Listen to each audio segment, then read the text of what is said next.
亲爱的朋友们，欢迎来到微光夜读。入职7年，我给公司赚了8个亿。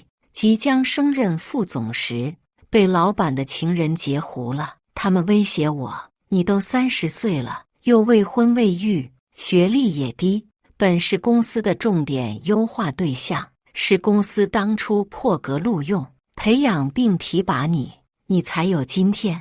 做人要摆正自己的位置。”更要懂得感恩哦。巧了，我还没来得及通知他们，我已经事业编上岸，考上人民教师，正打算辞职呢。上岸第1届，先斩狗老板。接下来开始我们本期故事，记得点击订阅并开启小铃铛。公司年度业绩考核发布，我们部门又是毫无悬念的第1名。入职DS 公司7年，从一名基层销售做到销售总监，我已经为公司赚了8个亿。老板承诺我，这次业绩考核完成后就升任我为副总。出差途中，同事们恭喜梁副总的私信此起彼伏。然而，等我忙完回到公司，等待我的不是升职加薪，而是一位空降的副总。总经理朱鹏飞办公室里，他一脸得意地向我介绍，这位是殷副总，名校海归，曾经在华尔街工作过，是公司花大价钱才请到的精英人才，以后就由他分管公司的市场和销售工作。小梁，你要好好配合呀。殷副总，这位是销售部的总监梁晴。呵呵，铺垫了这么长的身份，无非就是想给我一个下马威呗。都什么年代了，还迷信海归？我看了一眼眼前这位卷发红唇、穿着低胸短裙套装、凹着腰绕曲线的女人，键表雷达滴滴作响，她一脸假笑地向我伸出手。HR， 我是殷薇，你可以叫我 Vivian， 以后我们就是一个 team 了，希望大家可以 enjoy 这段时光。妈的，最烦装逼的人！我拨开他的手，径直走到朱鹏飞面前问道：“那我呢？”他管市场和销售，我管什么？朱鹏飞眼神闪烁：“你自然还是管你的销售部啊，职位不变，职位不变。您去年可不是这么说的。去年公司业绩下滑，朱鹏飞为了让我们销售部卖命，不但承诺给我升职加薪，还答应要在年底给整个销售部分红。去年那是特殊情况，今年这不是情况不一样了吗？所以您的承诺和公司制度都是随口说说骗我们的喽。”朱鹏飞有些心虚，也不能说骗，主要是今年公司的发展战略有些调整， Vivian 正是我们需要的人才。稍后他又说，有个消息提前告诉你也无妨。Vivian 马上要为公司引进华尔街的风投，如果这个合作谈成，至少可以为公司创造上百亿的利润，到时候咱们都可以飞黄腾达了，你说是不是？他一边说着豪言壮语，一边拉起了殷薇的手，两人极其暧昧。我却在心中暗笑，原来还有比你更能忽悠的画饼大师啊！至于你吗？他顿了顿，突然问道：“你今年30岁了吧？”我突然有种不好的预感。果然，他一脸嫌弃地看着我，说实话，像你这个年纪，一转眼就35了，又是未婚未育的，如果在其他公司，早就被优化了，因为养你们的成本实在是太高了。他掰起手指头，你看我给你算算啊，年假、婚假，紧接着产假、哺乳假，2胎的产假、哺乳假，现在3胎也放开了，这七七八八加起来，公司至少要养你们小10年啊！哪个公司经得起这么折腾？要不就不爱招女员工呢，真是陪你们玩不起。哦，对了，我记得你的学历就是个普通本科吧？连985都不是，能进咱们公司，还做到了销售总监，那都是我一路破格提拔你的。这要在其他公司，估计连门都进不去吧。即使勉强进去了，上升空间也有限。人家 Vivian 可是世界名校硕士，人呐，要有自知之明，更要懂得感恩。像是突然被人卡住了喉咙，愤怒、憋屈、无奈，各种复杂的情绪涌上心头。但此刻我竟不知该如何反驳。朱鹏飞见势又换了一副面孔，当然了，咱们公司也不会那么不讲情面的。这样吧，我把你的基础工资提一级，另外再额外给你申请一笔奖金。去年说的分红依然有效，就当是对你的一点犒赏。你看这样行不行？我彻底被这种无耻的破话术气炸了。大叔，请问您贵庚啊？这么着急，是活不到我30岁的那天了吗？您有母亲，有老婆吧？他们知道您这么歧视女性吗？哦，对了，我记得您有个女儿吧？她是活不到30岁了吗？朱鹏飞愣住了，半天才憋出一句：梁晴，你说话怎么这么难听呢？难听吗？不及您一半呢。气氛顿时僵持，因为见状想来劝架邀功。梁总监，朱总是你老板，你不可以，你给我闭嘴！你不是女人吗？也活不到30岁吗？朱总，您看他。就在这时，我手机里突然收到一条短信：考生你好，经公示合格，您已正式被某某市某某区某某中学教师岗录取，请您于2023年 X 月 X 日携带本人证件前往某某报到。地址。最后一条短信终于来了，我考上了事业编。我收起手机，看着眼前这俩还在生气的货，突然扑哧一声笑了出来。本来还一直纠结怎么跟公司提出辞职，没想到还有意外收获。朱总，刚才您说我30岁了要被优化是吧？我同意。两人均是一脸惊诧。什么？你同意？是啊，我同意。不过一切要按法定程序走。我现在签的无固定期限合同，公司得付我相应的赔偿金，具体事宜我会让律师和人事部门详谈。我又故意盯着朱鹏飞，一字一句地说道：朱总，这次说话可要算数哦。说完我转身离开，还未出门就听见殷薇迫不及待地问朱鹏飞 Really？ 这么容易吗？呵呵，距离报道还有1个月的时间，反正闲着也是闲着，那我就陪你们好好玩玩。回到部门办公室，大家纷纷为我打抱不平，不过最后绕来绕去都是在打听自己奖金的那点事。对此我完全理解并心怀愧疚，对不起各位，这件事我会给大家一个交代的，请大家再等等。一听这话，有几个员工立马变了脸，这都什么事啊？不能光让马儿跑，不给马吃草吧？就是自己部门利益都争取不到，还当什么总监？难怪升职被人截胡了呢。呵呵，没准人家的那份早揣自己兜里了呢，只是不想替我们争取罢了。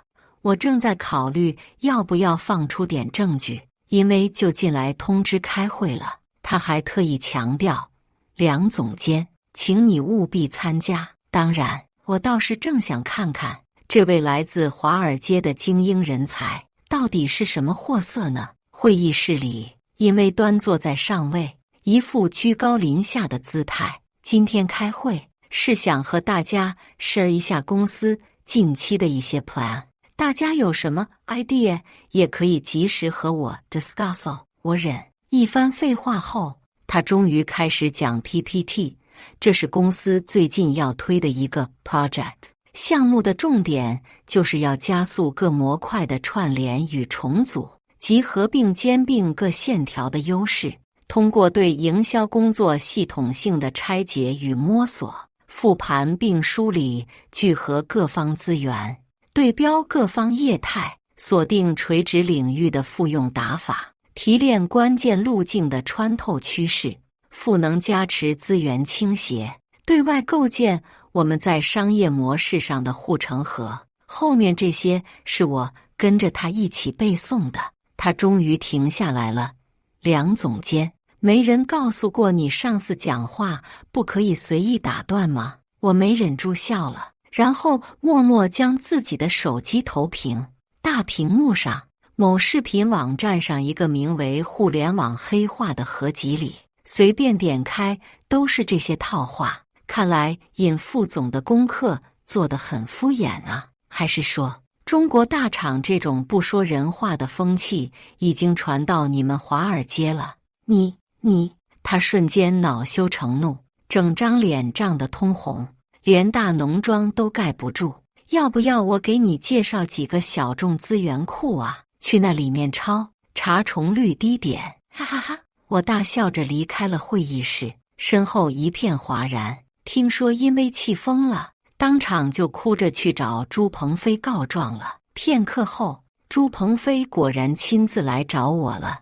梁总监，你来我办公室一趟。我看了看表，对不起，现在已经是下班时间，我得回家了。有什么事明天再说吧。你说什么？他像是听到了什么稀奇事，眼睛瞪得像铜铃。我说我要下班了。说完，我拿起包就走了。走出2步，我又回头补了一句：哦，对了，朱总，优化我的事情可要加快进度哦，我还等着交接工作呢。梁请。只听见身后一声巨响，不知道哪个倒霉蛋的水杯被他砸了。自从进入这家公司起，7年来我几乎从未准时下过班，更别提休假了。无休止的加班与出差，7乘以24小时，全年无休。男朋友跑了，父母照顾不了，最后连自己身体也搞垮了。记得去年我因为劳累过度得了胆囊炎，做完手术后刚能下床，就被朱鹏飞从医院里薅出来安排出差了，还美其名曰公司离了你真是不行啊，这个项目一直都是你跟的，你要不去我也可以派别人去，不过到时候业绩可就算在别人头上了。现在想想，我可真是个大傻子，竟然被他泼得连自己的命都不要了，到头来却还是被榨干后抛弃，简直得不偿失。不过也就是在那次之后，我终于决定听从家里人的话，考事业编，也算曾是我小时候的志愿，人民教师。我父母祖籍聪省，对这方面执念是刻在基因里的。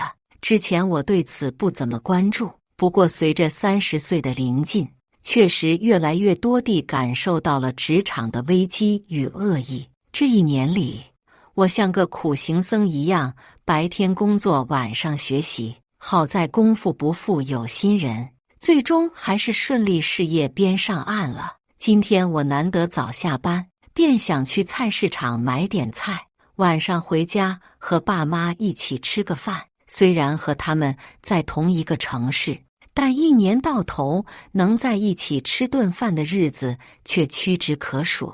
有时连他们生病了，我也无法及时照顾。如今想来，真是惭愧又后悔。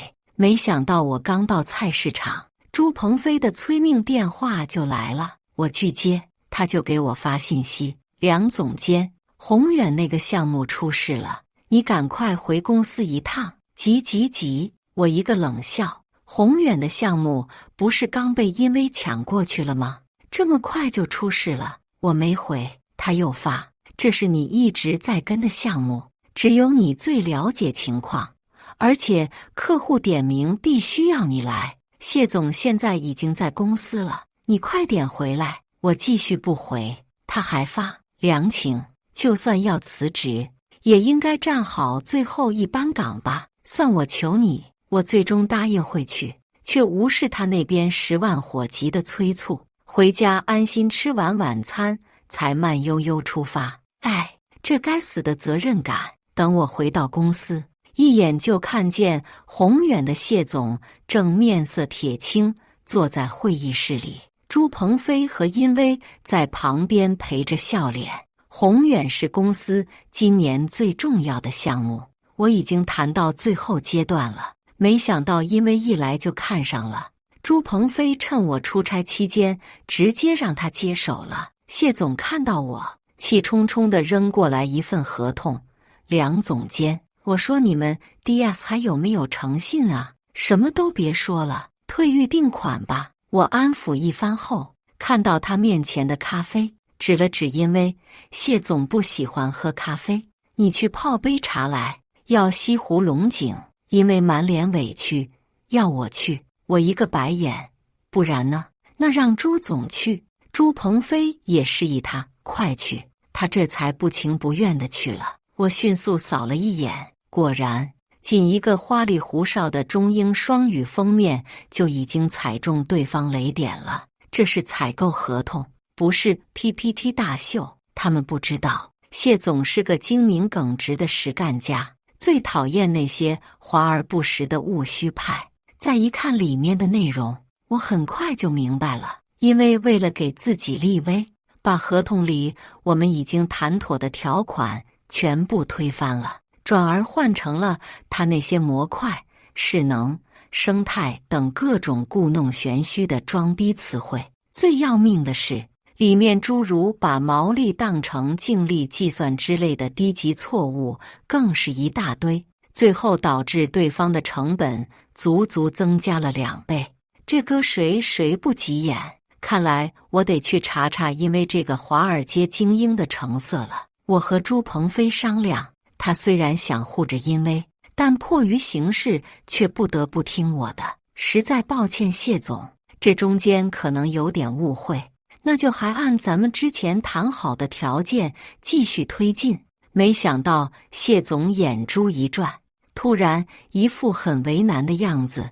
本来呢，之前我对贵公司是很信任的，所以就同意了你们提出的条件。不过现在嘛，他又看了看合同，现在我对贵公司的诚信和专业度有些怀疑，连这么基础的数据都能出错，谁知道你们的产品会不会有质量问题，售后问题又能不能保证呢？说实话，此刻我的心情很复杂。一方面为自己大半年的努力感到痛心，一方面又有点暗爽。一抬眼，朱鹏飞的脸色简直是五彩斑斓的黑，精彩极了。其实谢总这人我了解，无非就是想压价呗。那谢总您现在的意思是？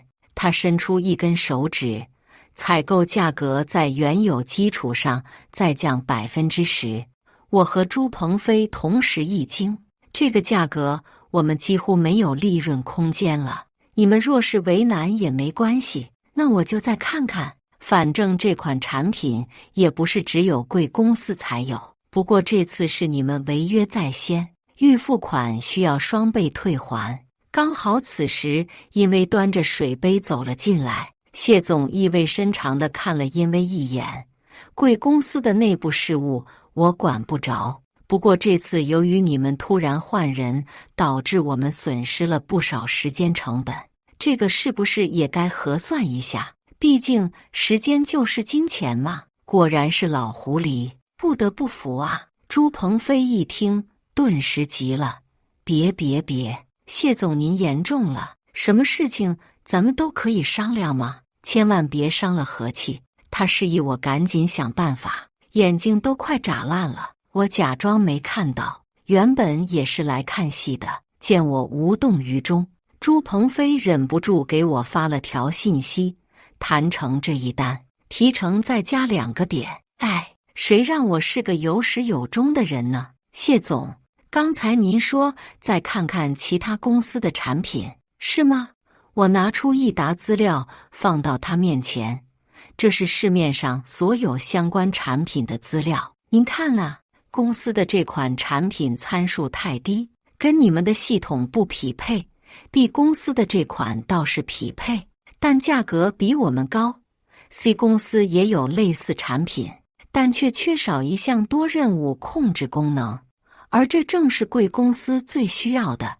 剩下的 DEFG 产品明显都不适合你们，所以我们公司的产品就是你们最好的选择。我说的对吗，谢总？谢总脸上有些挂不住了。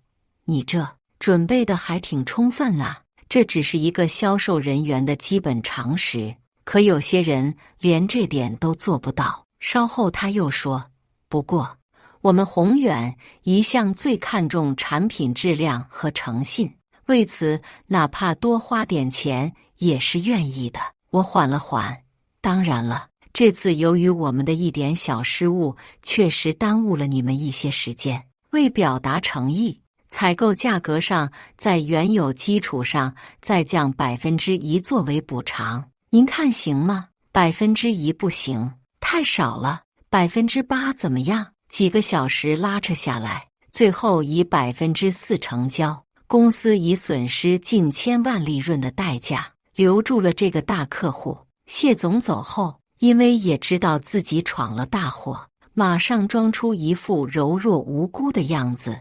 朱总，对不起，我刚回国不久，对国内市场还不够了解，所以……行了。朱鹏飞面色阴沉，不耐烦地甩开了他。因为的第一战惨败，本以为发生了这么严重的失误，因为应该有所收敛，可我没想到他却还是上赶着送人头。第二天上班，我刚走到公司门口，突然被因为堵住。他指着自己手腕上的名牌表，在我眼前晃悠。梁总监，你看看，现在都几点了？我瞥了一眼，不是才10点吗？怎么了？一声刺耳的吼声响起。才10点？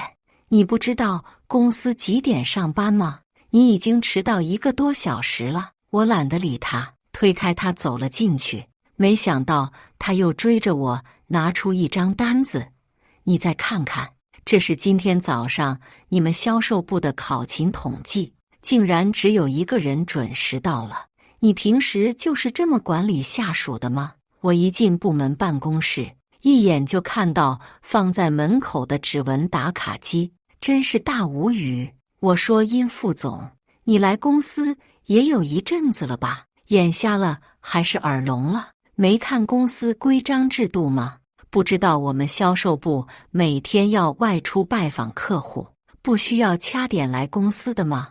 我们是要靠业绩吃饭的，天天坐在办公室等着天上掉客户吗？我指着打卡机，这个谁弄来的？他高昂着头，是我让人事部装的，有问题吗？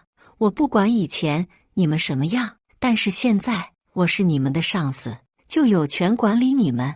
而且朱总早就对你们部门这种散漫的作风不满了，是他授权我整顿的。呵，狐假虎威倒是玩得挺溜。总之，从今天开始，销售部统一纳入公司考勤系统，而且打卡显示的工作时长将作为业绩考核的重要依据。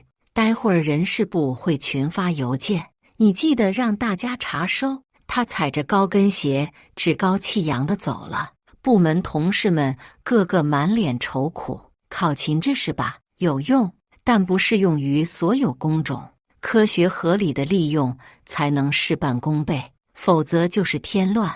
我抱着打卡机就去了人事总监的办公室。黄总监这人有点骑墙派，他看我脸色不好，立马露出职业假笑。哟，是谁惹我们的梁大总监不高兴了？真没眼色，不知道您才是公司的第一财神爷吗？我懒得跟他废话，这是你们装的，是朱总直接下的命令吗？有没有正式通知？他连忙否认，那倒没有，这是殷副总的意思。你知道，人家级别比我高，我也不敢不办啊，是不是？我笑了，你就这么听他的话？倒也不是听话，不过每个部门确实有一定的行政裁量权，他这么做也不算违规。我拉开凳子坐到他面前，悄声说道，他是没有违规，不过要是今天他弄个指纹打卡，规定朝9晚5，明天我弄个人脸识别，要求996。每个部门都有一套自己的评估方案，那还要你们人事部做什么？这一个部门一旦存在感弱了，时间一长，你做 HR 这么多年了，不会不明白这个道理吧？果然，他脸上的表情瞬间僵住了。在职场，他人的死活或许没人在意，但绝对在意自己的利益。我前脚刚走，黄总监后脚就去朱鹏飞办公室了。那封邮件大概是发不出来了。不过更离谱的是，马上又来了。隔日上班，我一大早就去了公司，听说朱鹏飞马上要出差，我得赶紧去把业绩提成和部门奖金要回来。没想到我刚准备敲门，就看到因为正坐在朱鹏飞的大腿上，场面不可描述。他们也太明目张胆了，多年商场斗智经验告诉我，遇到这种破事自然是先拍为敬。时间差不多之后，我推门走了进去，一边拍摄一边说：“二位好兴致啊！”两人顿时一团慌乱。梁总监，你进来怎么不敲门呢？嘿，我故意的。朱鹏飞大声怒斥我：“你在偷拍，给我关了！”还是因为机灵，冲过来一把抢走了我的手机，一边删除一边威胁我：“你这是侵犯个人隐私，我要起诉你。”原来还是有所顾忌呀。那就好，我慢悠悠地说道：“首先，我这是明着拍，不是偷拍。其次，在法律上，办公室属于公共场所，录音录像均不算违法，而且我也没有传播。另外，你不会不知道还有云空间吧？”朱鹏飞面如猪肝色：“你想干什么？”我拿出事先准备好的利润分成合作协议和员工分红协议放到他面前。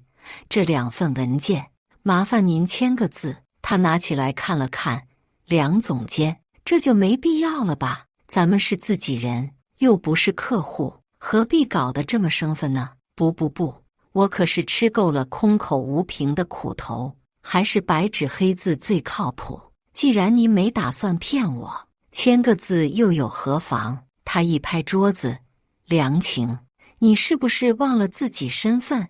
你只是公司的一名员工，你的一切都属于公司，公司能成就你，自然也能毁了你。你有什么资格跟公司谈条件？”果然，这狗东西是没有下限的。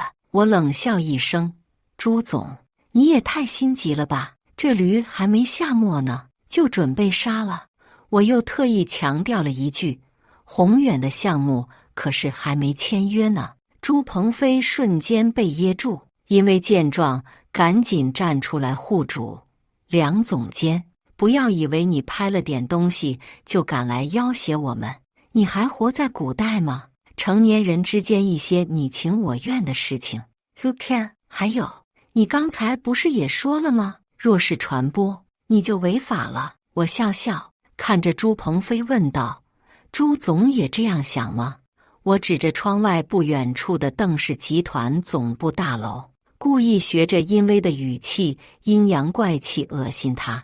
别人 care 不 care 确实不重要，就是不知道邓董事长和邓小姐 care 不 care 呢？当年朱鹏飞只是邓氏集团董事长身边的一个小小秘书，攀上邓家千金之后，才做了邓氏旗下最大子公司 DS 总经理。这几年 DS 越做越大，他觉得自己羽翼渐丰，便开始得意忘形了。因为还在嘲笑我老古板道德卫士，被朱鹏飞阻止了。我见势再次把合同推到他面前：“朱总，我为您卖命这么多年，只是想在走之前拿回我们应得的那部分。”他长叹了一口气，最后只能无奈地签上自己的名字。我拿着这份沉甸甸的合同，心中酸涩。本来是自己的正当权益，却需要使用非正当手段才能获得，真是讽刺。我拿回手机，当着他们的面删除了那些视频。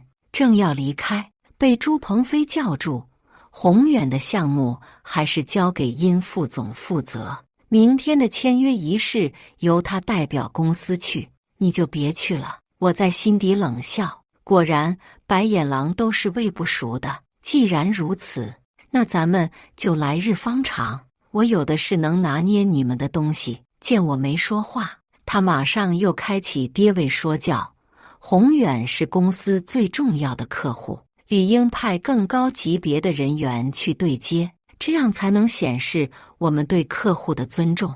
你要有大局意识。好，就让他去吧，我马上就是公职人员了，本来也不想再抛头露面。哦，对了，朱总，这个也麻烦您签个字。他一惊，这又是什么？放心啦，是我的离职申请。奖金到手，同事们又开始对我前呼后拥了。部门聚餐上，大家纷纷吐槽殷薇那个什么 Vivian， 屁能力没有，就知道装逼。问题是还装不到点上，还海归硕士，我呸，指不定是什么野鸡大学呢。就是，还是我们梁总监好，是个干实事的人，跟着这样的领导才有前途啊！大家说是不是？谁说人家没能力的？活好会睡不是能力吗？要不你们试试？大家笑作一团，其乐融融。这些话听听就好，在职场只有利益才是永恒的。还别说，后来我还真去查了殷薇的资料，果不出所料，他口中的世界名校确实是哈佛大学，不过却是商学院下面一个民间性质的研究机构，招生对象主要就是亚洲人。而他所谓华尔街精英的履历就更水了，其实就是这个野鸡大学和华尔街一家皮包公司合作的项目，专门给这些学生镀金用的一条龙服务。其实这些信息只要去外网一查就能知道，可惜很多人都被这个信息差误导了。不过现在这些和我又有什么关系呢？放下助人情节，尊重他人命运。自从提交辞职申请后，我就开启了摆烂模式，因为一天3次的会议不参加，加班不存在的，再多加班1分钟都是对我自己的不负责任。不过秉着负责任的态度，一些重要的项目和客户，我还是亲自带着接替者去拜访交接，以及做些该做的准备。我本想着就这么相安无事，平稳地度过交接期，万万没想到，一场针对我的大阴谋即将在不久后到来。周五快下班前，因为突然在大群里发了一条周末团建的通知，活动是去郊区的农场种地，打工人公认的槽点，凡是占用周末搞团建的公司，不是缺德就是坏。我摆烂摆得正爽，自然更不会去凑这个热闹。很快，部门小群就炸了。尼玛有病吧？已经连续加班2周了，周末还不得安生？反正谁爱去谁去，我是不去。不但有病，还是脑残癌晚期。平时都已经很累了，周末只想躺着，还去郊区种地，怕不是疯了？我也去不了。我明天要带孩子去看医生，我先请假呀。种他妈的地，我就是农民出身，我没种过地吗？我看还是让那谁好好种种他那块盐碱地吧。哈哈哈！销售部的人一向豪放，后面已经完全歪楼了。一条私聊发了过来，是本部门的侯景云。梁总，您去吗？小侯是个踏实又勤恳的人，部门里好多杂活都是他默默干的，就是性格太老实，我都看在眼里。平时一有机会就给他一些好处，最见不得老实人吃亏。我回，我明天有事去不了，你要没什么事就去吧，毕竟是公司的活动，参加一下吧。过了一会儿他才回，梁总，我能请个假吗？我妈妈住院了，我想陪陪她。我一惊，啊，你妈妈住院了？什么时候的事？怎么没听你说过？又是好一会儿，2个星期前。什么病啊？严重不严重？这次他很久都没回，我忍不住站起来看了一下他的工位，发现他正在擦眼泪。小侯，你来一下我办公室。果然，他进来的时候眼睛还是红红的。别哭，有什么困难可以对我说。梁总，没想到他突然哇一声哭了出来。我妈妈她得了癌症，查出来的时候已经是晚期，医生说她可能就在这几天了。我心里咯噔一下，瞬间怔住了，好半天都不知道该说些什么。你也没请过假呀？我都不知道你怎么会这样。他收了收眼泪，是爸妈不让我请假，爸爸说有他照顾就够了，不能耽误我的工作。你是不是傻呀？工作再重要，有你妈妈的命重要吗？这句话我脱口而出，说完顿时就后悔了。如果不是被现实所迫，谁不想活得随心所欲呢？我抱了抱他，对不起，我不是这个意思。他伏在我肩头，抽泣得更厉害了。我帮你请假，这几天你就好好陪陪你妈妈，有什么需要你随时和我说。好，谢谢梁总。我帮他擦了擦眼泪，去多陪陪家人吧，别给自己留遗憾。你爸妈此刻都需要你。我又给他转了2万块钱，请他务必收下。他一直在千恩万谢，搞得我更难过了。小侯走后，我拿起手机拨通了家里的电话。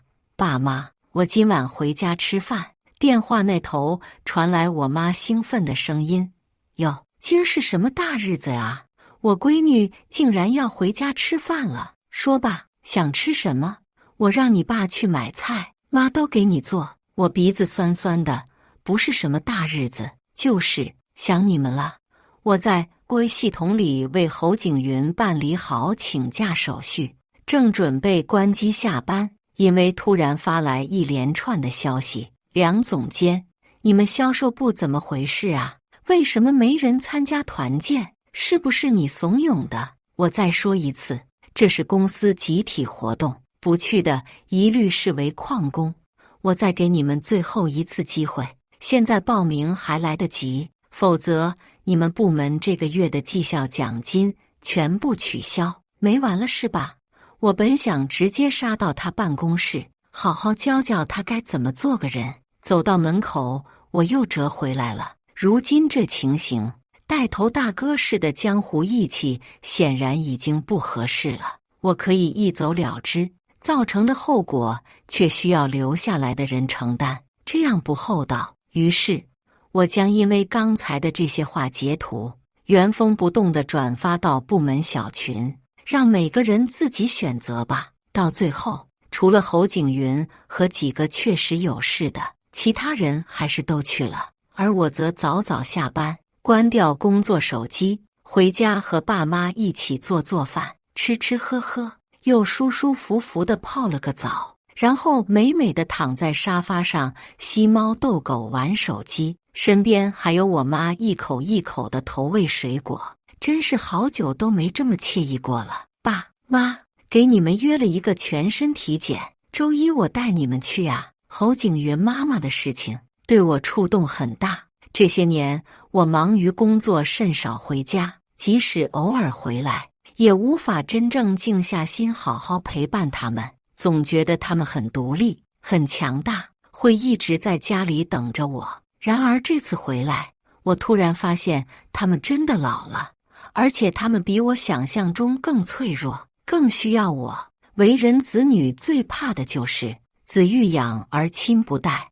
我妈听到后立马一个条件反射，什么体检？你花那些钱干什么？我们身体都好着呢，不需要，你赶紧退了吧。我爸也跟着附和，是啊，退了吧，你挣钱不容易，别花冤枉钱，没多少钱的。再说我都约好了，这个不能退。我妈还不死心，我不信，买东西还有不能退的。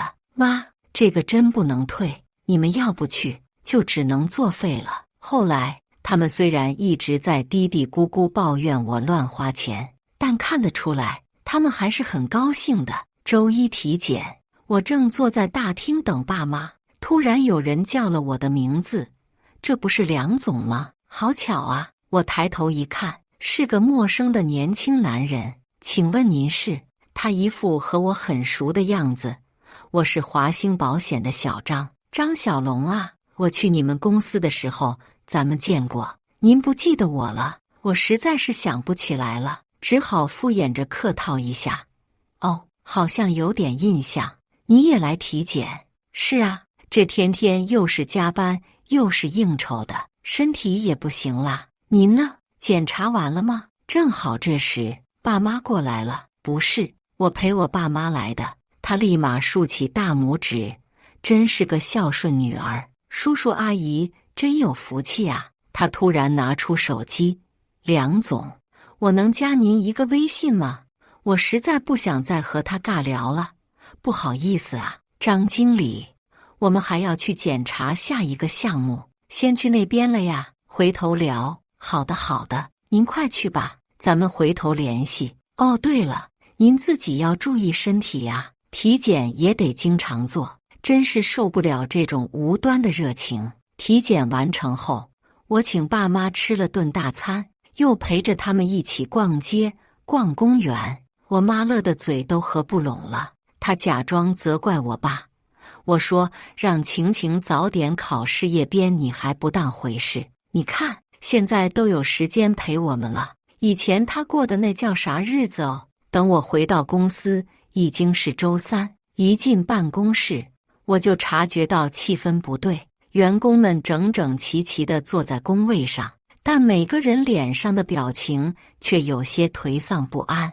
我以为是团建种地累的呢，于是便打趣道：当了2天农夫，感觉怎么样啊？大家齐齐看向我，表情似乎更加复杂。我忍不住问道：大家这是怎么了？有什么事吗？现在的副总监李林示意我先去办公室，他也是我推荐的总监接任者。究竟怎么了？李林关好门，犹豫半天才说道：老大，你这几天去哪了？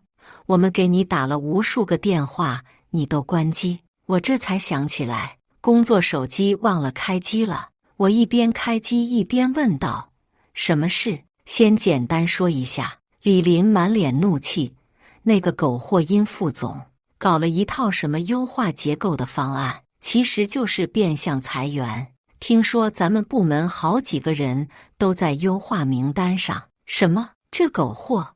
我也不自觉地跟着他爆了粗口。李林告诉我，团建那天因为搞了一个什么破冰游戏，说是为了快速促进同事之间的熟悉和沟通，其实就是真心话大冒险，职场恶臭文化之一。在问答环节，一开始还都是一些正常的趣味性的小问题，到最后就变成了互相刺探隐私八卦，而且越来越过分。后来很多女同事受不了，当场就哭了。随后因为突然把管理层和普通员工分隔开，并给了员工们一张表，让每个人给自己直属领导打分，而且还需要至少写出他的3个缺点。很多员工一开始没写，交上去之后都被打了回来，最后直到所有人都写到他满意，游戏才算结束。这手段我可太清楚了，就是个服从性和忠诚度测试，筛选出自己需要的人，剔除掉有意心的、不听话的。不用想，下一步肯定是裁员。我问李林，现在名单出了吗？在哪？好像还没正式出，听说殷副总正在和人事部敲定。我又问，那你们听说的名单上，咱们部门都有谁？他跟我说了几个名字，然后又说还有我和侯景云。什么？我没忍住，拍桌而起。这几个人全部都是我的得力干将，公司业绩一大半都是靠他们支撑起来的，这不就是妥妥地针对我排除异己吗？太他妈阴毒了！这段时间我碍于反正都要走了，多一事不如少一事的原则，得过且过，可换来的却是有些人的蹬鼻子上脸。虽说同事都是利益关系，但我也不想他们因为我丢了工作。尤其是侯景云，听说他妈妈昨晚刚去世了，看来是时候动真格了。好，我知道了，你让大家稍安勿躁，我先去了解一下情况。朱鹏飞出差还没回来，我只能去找殷薇。我到他办公室时，他的确正在和 HR 的黄总监对着一张纸指指点点。我快速上前一把拿了过来，果然是一份拟裁员名单。黄总监一看势头不对，赶紧溜了，生怕自己见到血。怎么着，殷副总这是要大开杀戒啊？他似乎一点都不意外，一脸挑衅地看着我。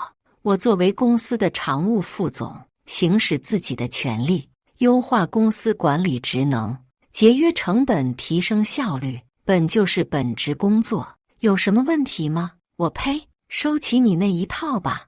我指着名单上的几个名字，你怎么折腾我管不着，我就问你，这几个人是怎么回事？他们为什么被裁？他斜眼瞥了一眼，更加得意。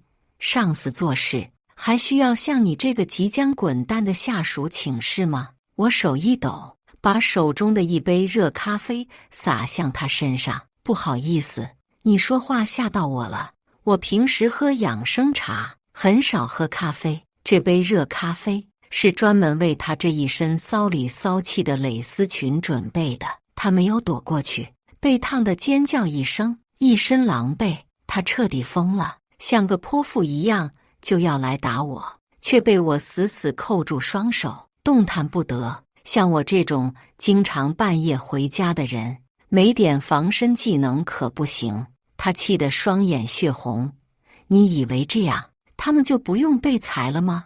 你会为今天的冲动付出代价。实话告诉你吧，他们被裁就是因为你，要怪就只能怪他们运气不好跟了你，又不识时务，非要跟我作对。这样的员工，我为什么还要留着？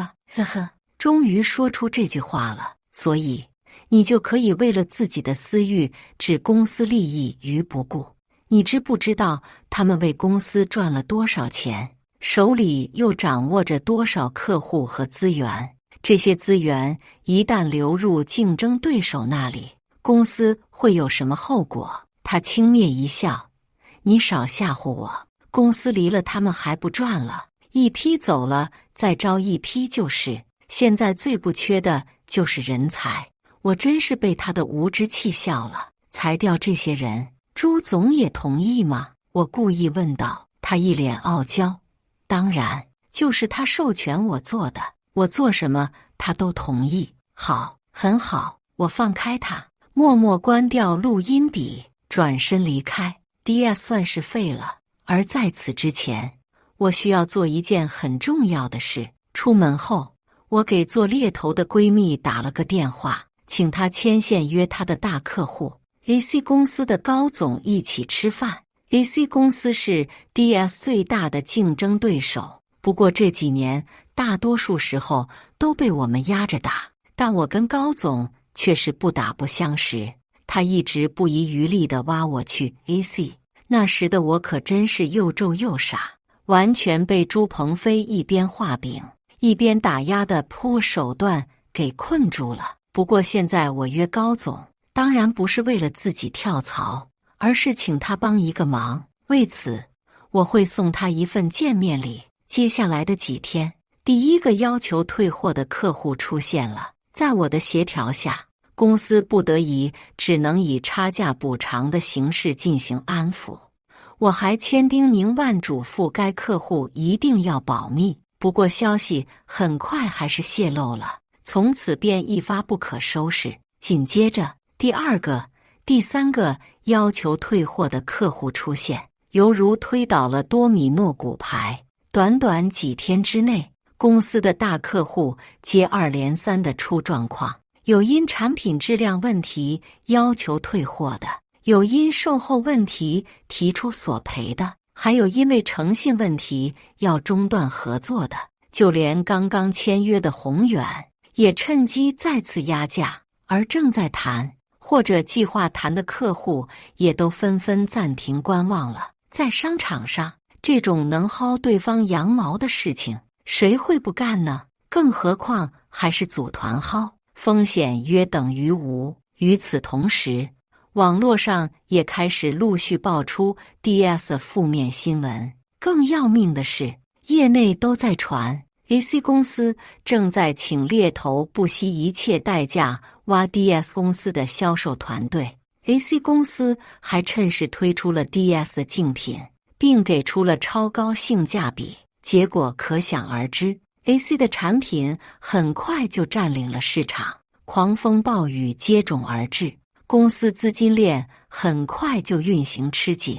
受此影响，邓氏集团的股价断崖式下跌。朱鹏飞不得不提前结束出差赶了回来。他刚到公司，邓氏集团董事长邓老爷子就带着高管团队怒气冲冲地杀过来了。很快，朱鹏飞办公室里就传出了大动静，邓老爷子的骂声还是那么高亢。不久后，老爷子的私人医生也慌慌张张地跑来了，大家看戏看得更兴奋了。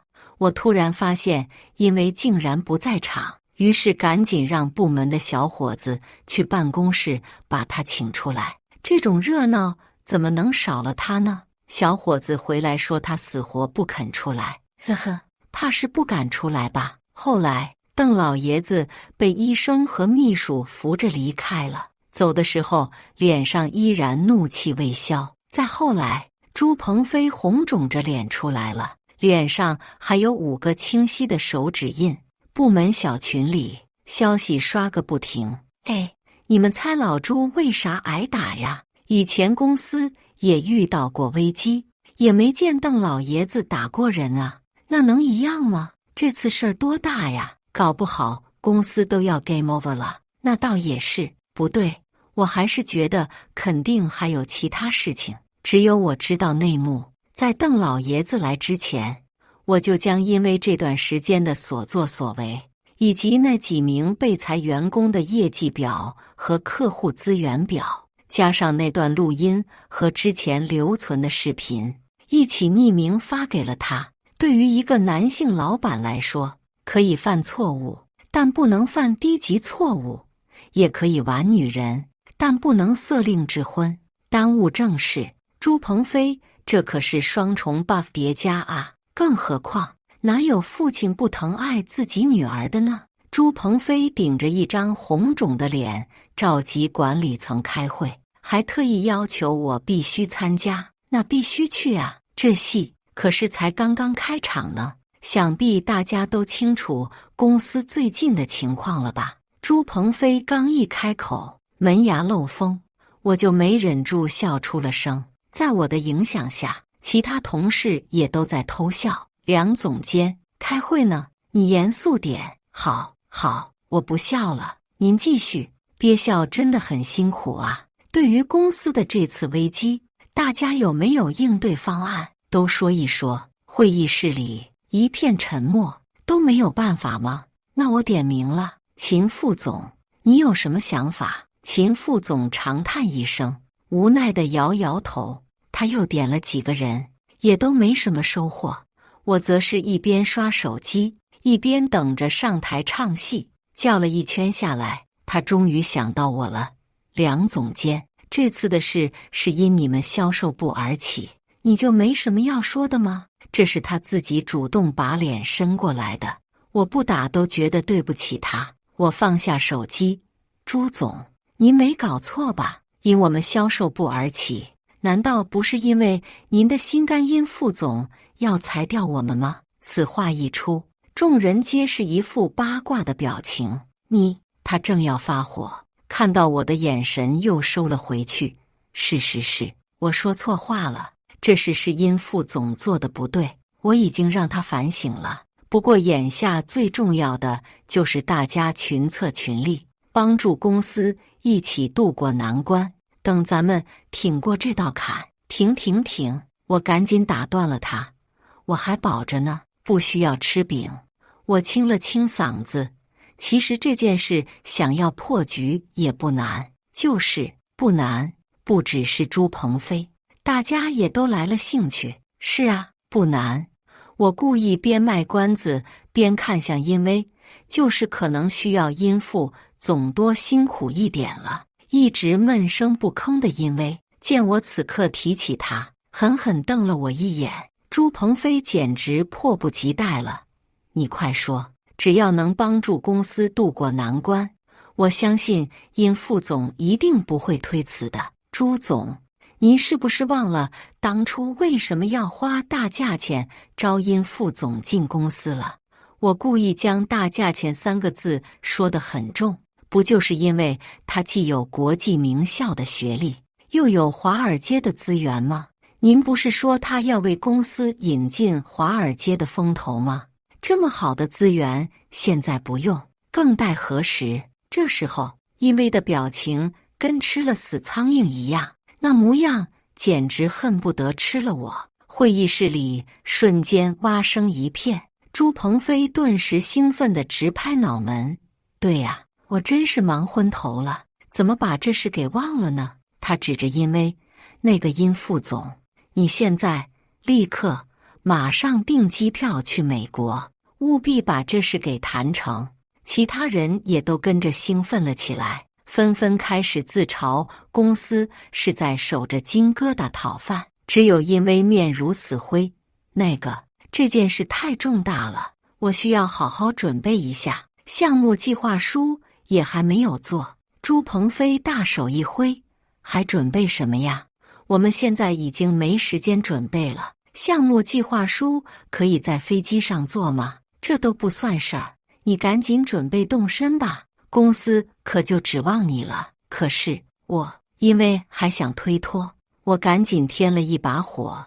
朱总，刚才我已经安排公关部向媒体发布了公司即将引进华尔街风投的消息，现在邓氏集团的股价已经开始止跌回升了。好，太好了！朱鹏飞兴奋得忘乎所以。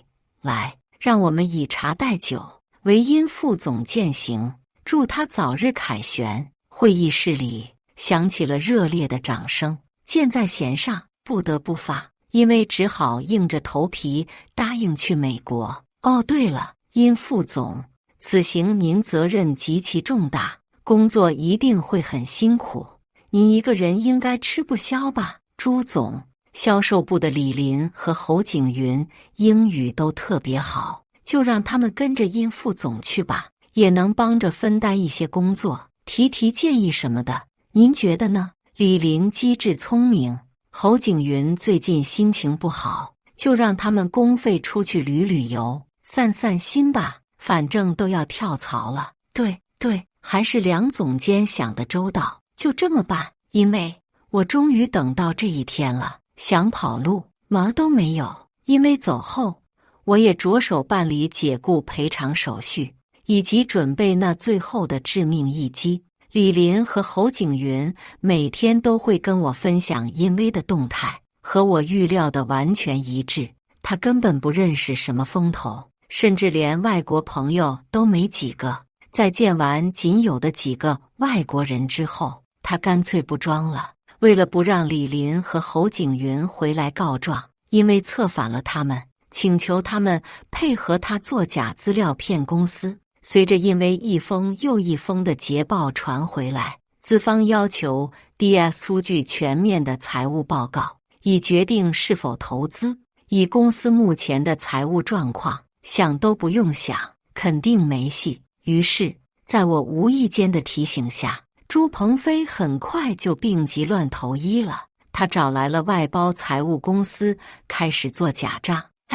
绕了这么大一个圈子，这对狗男女可算是上道了。其实每个公司或多或少都有那么一些见不得光的灰色手段，尤其是销售部门接触的更为直接。我是学财务出身，自然懂得如何收集证据，以及如何避免自己被坑。有了这些证据，再加上这次的大雷，作为总经理兼法人代表的朱鹏飞，下半辈子大概要去踩缝纫机了。然而更没想到的是，还有一个更大的惊喜正在等着我。一天下班前，我妈打电话让我早点回家吃饭，还说家里来了客人。等我回家一看，竟然是华兴保险的张小龙，他是来给我爸妈送福利的。我妈说他最近经常来，有时候还帮他们干点活啥的。对于保险业务员的这些套路，我可太熟了，都是千年的狐狸，跑我这儿演聊斋来了。没想到他还真是来送福利的，直接免费送了我们3张100万的重疾险保单。我没好气地问他，你这是行贿吗？有所图，还是想害我？他笑了，梁总您误会了，这真是赠送的，合法合规，合情合理。我们公司的业绩奖励方案规定，每完成1000万业绩，就有一个100万的免费保单名额。DS 公司今年已经帮我完成了1个亿的业绩，我就有10个免费名额。他顿了顿，那天我看到您陪叔叔阿姨一起体检，觉得特别感动，就想着把这个福利送给你们。我有点懵，这不合适吧？他神色突然有些哀伤。我的父母前2年去世了，是因为癌症。那时候我没钱给他们治病，他们也没有医保，我眼睁睁看着他们就那样走了。后来我就去做了保险经纪。他笑了笑，算了，您肯定以为我是为了卖保险编故事吧？没关系，每个职业都有被人误解的一面，我都习惯了。总之这个你们收下，我真的没有任何目的。如果还是不放心，那我也不勉强。我想了想，还是决定不收，哪怕是伤了人情。我现在是公职人员了，要时刻谨记并遵守党的原则和纪律，任何时候都不能越线。不过，不对呀，DS 公司什么时候买了1个亿的保险？我怎么不知道？那个，我方便问一下，我们公司买的是什么保险吗？就是团体寿险啊，你们不知道吗？我瞬间一个机灵，利用团体寿险洗钱，是近年来很多企业都在用的一条隐蔽通道。投保企业先以单位名义购买团险，再将巨额保费分散到每个员工名下，其实员工并不知情。保单生效后，投保企业再择机以长险短做或者无力缴费为由要求退保，保险公司再将退还的保费汇入企业指定的个人账户。如此一来，公账上的钱就能洗白到个人账户中。好你个朱鹏飞呀，胆子可真够大的！我赶紧问张小龙，你做了多久的保险经纪了？DS 是不是你第1个企业客户？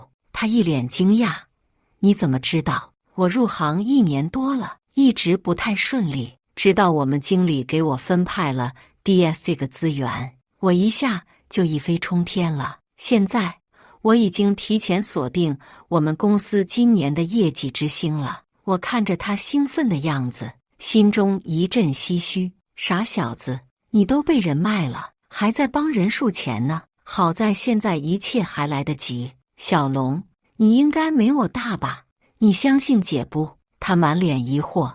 您这是什么意思？我真是急死了。有些话我现在不方便和你说。总之，我肯定不会害你，也没有害你的理由。你就说你信不信我？信我的话，就按我说的做。他想了想，郑重地点了点头。朱鹏飞，我本来只想让你进去才几年缝纫机，现在搞不好要去印钞了。距离我到学校报到还有1周，公司的假财务报告已经发出去了。李林确认收到之后，我准备好最后一道离职手续，只待朱鹏飞一签字，赔偿金就到手了。周一一大早，我就去了朱鹏飞办公室。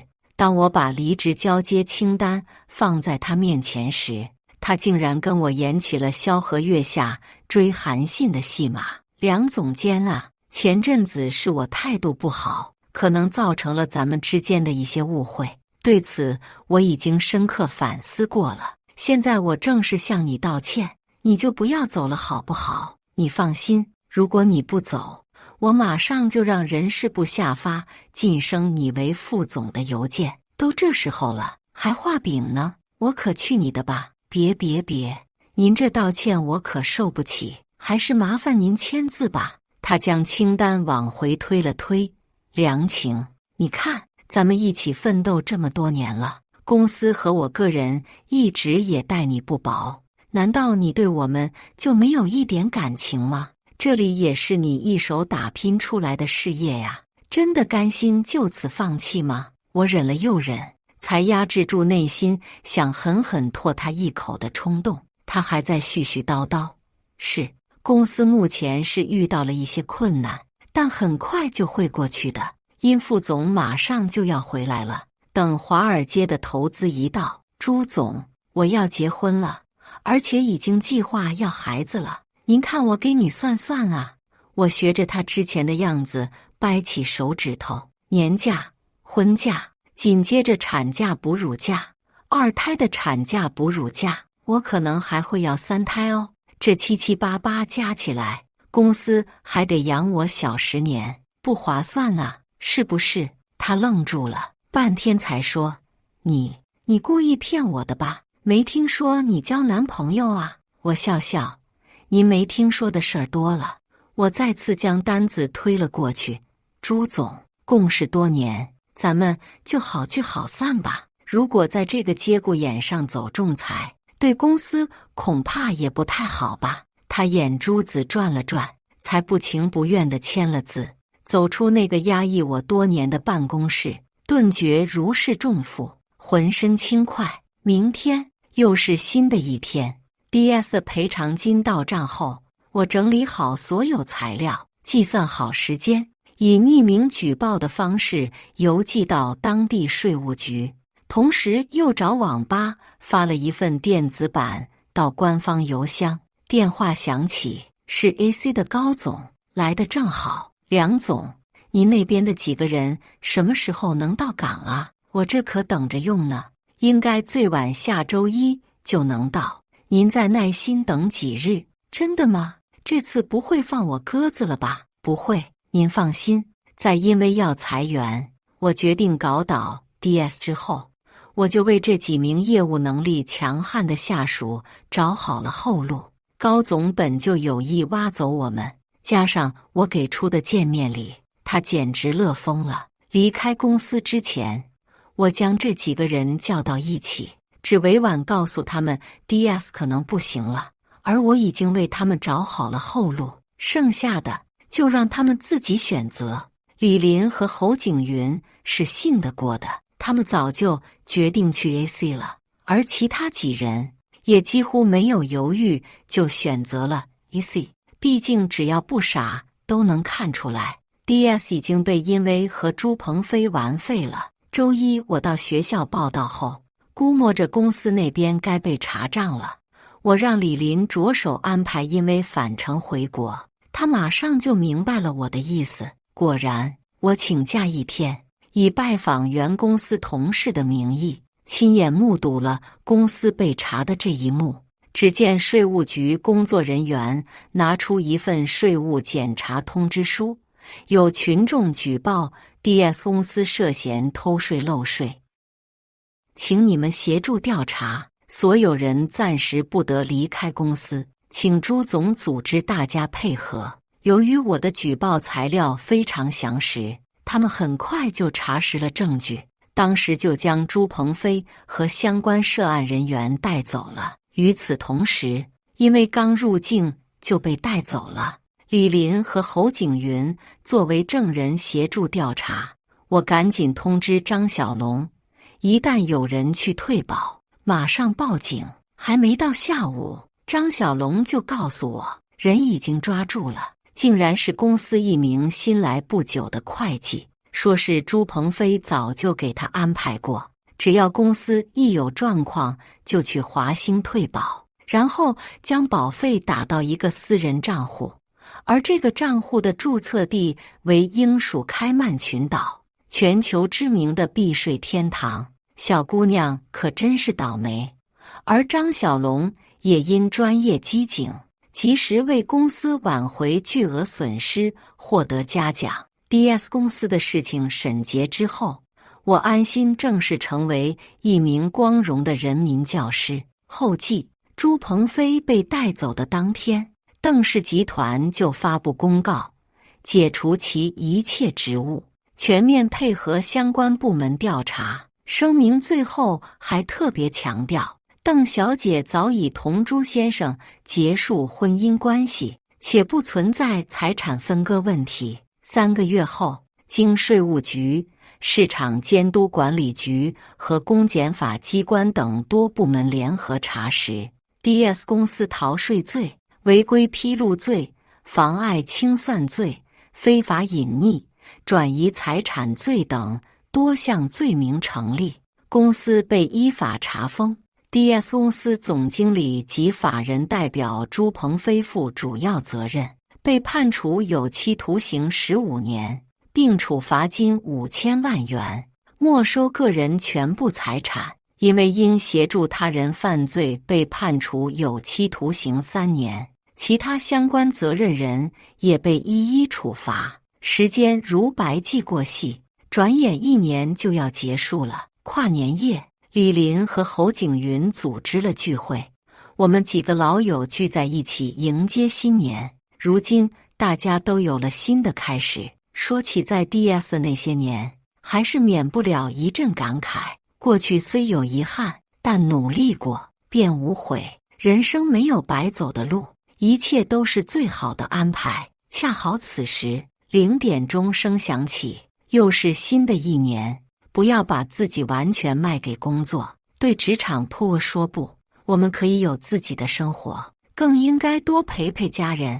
感谢大家的观看，本期故事精彩吗？欢迎大家在下方评论区吐槽。如果你喜欢这类故事，记得点击订阅微光夜读，并分享给更多的人，这会对我帮助很大。再次感谢大家的观看。